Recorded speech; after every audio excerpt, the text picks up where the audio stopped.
ಮಹಾಭಾರತದ ಕಾಲದಲ್ಲಿ ಪಾಂಡವರು ತಮ್ಮ ಜೀವನದಲ್ಲಿ ಅನೇಕ ಸಂಕಷ್ಟಗಳನ್ನು ಎದುರಿಸುತ್ತಿದ್ದರು.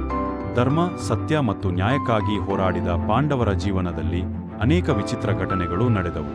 ಅವರ ಪತ್ನಿಯಾದ ದ್ರೌಪದಿ ತನ್ನ ಬುದ್ಧಿವಂತಿಕೆ, ಧೈರ್ಯ ಮತ್ತು ಸ್ವಾಭಿಮಾನದಿಂದ ಪ್ರಸಿದ್ಧಳಾಗಿದ್ದಳು. ಒಮ್ಮೆ ಪಾಂಡವರು ಮತ್ತು ದ್ರೌಪದಿ ವನವಾಸದಲ್ಲಿದ್ದ ಸಮಯ. ಕಾಡಿನ ಜೀವನ ಕಷ್ಟಕರವಾಗಿತ್ತು.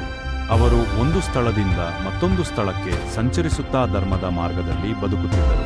ಆ ಸಮಯದಲ್ಲಿ ದ್ರೌಪದಿ ಮತ್ತು ಪಾಂಡವರ ನಡುವೆ ಒಂದು ನಿಯಮವಿತ್ತು. ದ್ರೌಪದಿ 5 ಪಾಂಡವರ ಪತ್ನಿಯಾಗಿದ್ದರಿಂದ ಪ್ರತಿಯೊಬ್ಬ ಪಾಂಡವನಿಗೂ ಅವಳ ಜೊತೆ ಕಾಲ ಕಳೆಯಲು ನಿರ್ದಿಷ್ಟ ಸಮಯ ನಿಗದಿಯಾಗಿತ್ತು.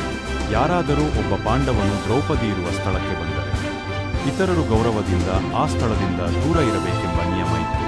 ಒಂದು ದಿನ ಧರ್ಮರಾಜ ಯುಧಿಷ್ಠಿರನು ದ್ರೌಪದಿಯೊಂದಿಗೆ ಇದ್ದನು.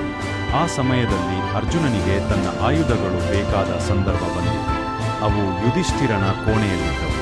ಧರ್ಮ ಮತ್ತು ಕರ್ತವ್ಯಕ್ಕೆ ಹೆಸರಾದ ಅರ್ಜುನನಿಗೆ ತನ್ನ ಆಯುಧಗಳಿಲ್ಲದೆ ಕೆಲಸ ಮಾಡಲು ಸಾಧ್ಯವಾಗಲಿಲ್ಲ. ಅವನು ನಿಯಮವನ್ನು ತಿಳಿದಿದ್ದರೂ ಕರ್ತವ್ಯಕ್ಕಾಗಿ ಕೋಣೆಗೆ ಪ್ರವೇಶಿಸಬೇಕಾಯಿತು. ಆಯುಧಗಳನ್ನು ತೆಗೆದುಕೊಂಡ ನಂತರ ಅವನು ತಕ್ಷಣ ಹೊರಬಂದನು. ಆದರೆ ನಿಯಮ ಮುರಿದ ಕಾರಣ ಅರ್ಜುನನು ಶಿಕ್ಷೆಯಾಗಿ ವನವಾಸಕ್ಕೆ ಹೋಗಬೇಕಾಯಿತು. ಮತ್ತೊಂದು ದಿನ ದ್ರೌಪದಿ ಒಂದು ವಿಚಿತ್ರ ಸಂಗತಿಯನ್ನು ಗಮನಿಸಿದಳು. ತನ್ನ ವೈಯಕ್ತಿಕ ವಸ್ತ್ರಗಳನ್ನು ಒಂದು ಸ್ಥಳದಲ್ಲಿ ಇಟ್ಟಿದ್ದಳು. ಆದರೆ ಅವುಗಳ ಸ್ಥಾನ ಬದಲಾಗಿರುವಂತೆ ಕಂಡಿತು. ಯಾರೋ ತನ್ನ ಅನುಮತಿ ಇಲ್ಲದೆ ಅಲ್ಲಿಗೆ ಬಂದಿರಬಹುದು ಎಂದು ಅವಳಿಗೆ ಅನುಮಾನವಾಯಿತು.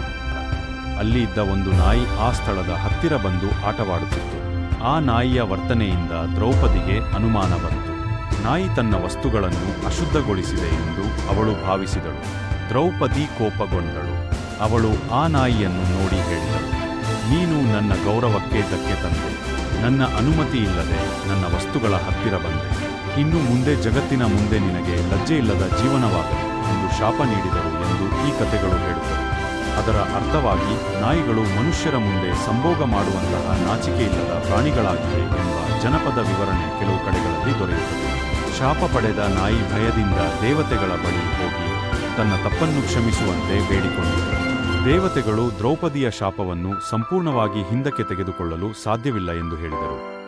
ಏಕೆಂದರೆ ದ್ರೌಪದಿ ಮಹಾನ್ ಸ್ತ್ರೀ ಮತ್ತು ಧರ್ಮನಿಷ್ಠಳಾಗಿದ್ದಳು. ಆದರೆ ಅವರು ನಾಯಿಗೆ ಒಂದು ವರ ನೀಡಿದರು. ನಿನ್ನ ಮೇಲೆ ಮನುಷ್ಯರ ಪ್ರೀತಿ ಯಾವಾಗಲೂ ಇರುತ್ತದೆ. ನೀನು ಮನೆಯ ರಕ್ಷಕನಾಗಿ ಗೌರವ ಪಡೆಯುವೆ ಎಂದು ಹೇಳಿದರು. ಆ ನಂತರ ನಾಯಿಗಳು ಮನುಷ್ಯರ ಸ್ನೇಹಿತರು ಮತ್ತು ಮನೆಗಳ ಕಾವಲುಗಾರರಾಗಿ ಪ್ರಸಿದ್ಧರಾದವು ಎಂಬ ಕಥನ ಬರುತ್ತದೆ.